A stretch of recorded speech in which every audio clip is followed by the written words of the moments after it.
नमस्कार मित्रांनो. तर आज आपण बघणार आहोत हरभरा पिकावर दुसरी फवारणी कोणती करायला पाहिजे याच्याविषयी संपूर्ण माहिती मी आजच्या व्हिडिओमध्ये सांगणार आहे. तर व्हिडिओ शेवटपर्यंत बघा. तर मित्रांनो, हरभरा पिकामध्ये दुसरी फवारणी जी आहे साधारण तुम्हाला 45 ते 50 दिवसात दरम्यान घ्यायची आहे. जे शेतकरी हरभऱ्याला लवकर फुलधारणा करतात अशा शेतकऱ्यांच्या साधारण 40 ते 45 दिवसाच्या दरम्यानमध्ये हरभऱ्याला दुसरी फवारणी करायला पाहिजे. आणि सर्वात महत्त्वाचं म्हणजे दुसऱ्या फवारणीमध्ये बुरशीनाशक जे आपण वापरतो ते तुम्हाला स्टँडर्ड घ्यायचं आहे. त्याच्यामध्ये तुम्ही एलिएट जास्त मर असेल तर तुम्ही एलिएटचा वापर करायचा आहे तुम्हाला साधारण 35 ग्रामप्रमाणे 20 लिटरसाठी. आणि जर मरीचं प्रमाण जर कमी असेल तर तुम्हाला कस्टुडिया हे बुरशीनाशक वापरायचं आहे. आणि कीटकनाशकामध्ये तुम्हाला घ्यायचं आहे बॅराझाईड. हे तुम्हाला साधारण 20 लिटरसाठी 40 ml बॅराझाईडचा वापर करायचा आहे.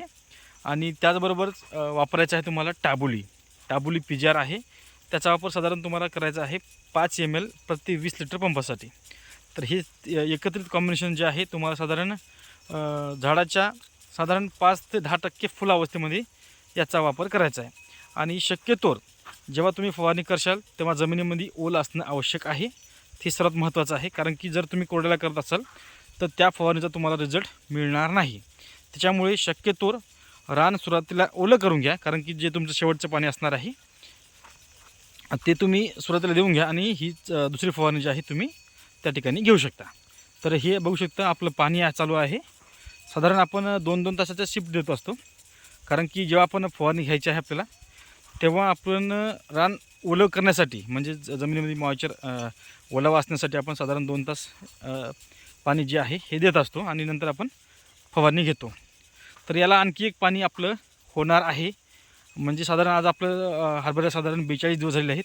आणि आपण फ्लावरिंग जे आहे हे आपण उशिरा लावणार आहोत, कारण की हे जे मधला फट्टा आहे 3चा आहे. त्याच्यामुळे आपल्याला ही फट्टा पॅक करावा लागेल सुरुवातीला आणि नंतरच आपल्याला फ्लावरिंग याला लावावे लागेल. तर ही फवारणी ही पाणी झाल्याबरोबर आपण याला हरभऱ्यामध्ये दुसरी फवारणी आपली घेणार आहे. त्याच्यामध्ये आपण आता मरीचं प्रमाण याच्यामध्ये 0% आहे डॉलरमध्ये. तर याच्यामध्ये आपण कस्टुडियाचा वापर करणार आहे 25 ml प्रमाणे आणि सोबत घेणार आहे बॅराझाईड. आणि त्याचबरोबर आपण 28-28चा सुद्धा वापर करणार आहे, कारण की हे पट्टा आपल्याला पॅक करायचं आहे. तर ही आपली दुसरी फवारणी आहे. ज्या शेतकऱ्यांचे फ्लॉवरिंग स्टेजमध्ये असतील 5 ते 10% अशा शेतकऱ्यांनी बॅराझाईड, त्यानंतर टाबुली आणि एलिएट किंवा कस्टुडिया या दोनपैकी एक बुरशीनाशक त्या ठिकाणी तुम्हाला वापरायचं आहे. आणि ही फवारणी तुमची जबरदस्त ठरणारी आहे. तर हा आपला प्लॉट आहे 3 एकरमधला. पाहू शकता जबरदस्त डेव्हलप होत आहे आणि कुठेही अशी खाली जागा किंवा रिकामी जागा तुम्हाला दिसणार नाही. पूर्ण अंतर पॅक झालेलं आहे. पाहू शकता एकदम गच्च पॅक. एकरी 40 किलो बियाणे टाकलेलं आहे. आणि दचक मचक जे आपण म्हणतात की आमचं बियाणं पातळ निघालं, हे निघालं, ते निघालं, तर हे प्रॉब्लेम येऊ नये म्हणून पाण्याचं जे नियोजन म्हणतात हे व्यवस्थित आणि काटेकोर असेल तर तुमचा हरभरा दचक मचक होत नाही, म्हणजे किंवा पातळ वगैरे होत नाही. तर पाहू शकता संपूर्ण प्लॉट कसा डेव्हलप होत आहे जबरदस्त. आणि मरीचं जे प्रमाण म्हणतो हे 0% आहे. नाही तर बरेच जण म्हणतात की डॉलर खूप मरतो, असं होतं तसं होतं. तर याच्यामध्ये काहीच प्रॉब्लेम आपल्याला गेलेला नाही. आणि याच्यामध्ये विशेष म्हणजे फक्त आपण एकच फवारणी घेतलेली आहे, ते पण रोकोची. तर दुसरी फवारणी आपली ही पाणी झाल्याबरोबर आपली जमिनीला वापसा आल्याबरोबर आपण याच्यामध्ये दुसरी फवारणी आपण घेणार आहे. त्याच्यामध्ये आपण कस्टुडिया घेणार आहे, 28-28 घेणार आहे आणि बॅराझाईड घेणार आहे. ही आपली दुसरी फवारणी असणार आहे, कारण की मर याच्यामध्ये नाही आहे. त्याच्यामुळे ही फवारणी आपली असणार आहे. कसं वाटतं नियोजन पाहू शकता. कुठेच तुम्हाला असा खाडा वगैरे गॅप वगैरे असं काही दिसत नाही. याच्यामध्ये जबरदस्त सेटिंग प्लॉट डेव्हलप होत आहे.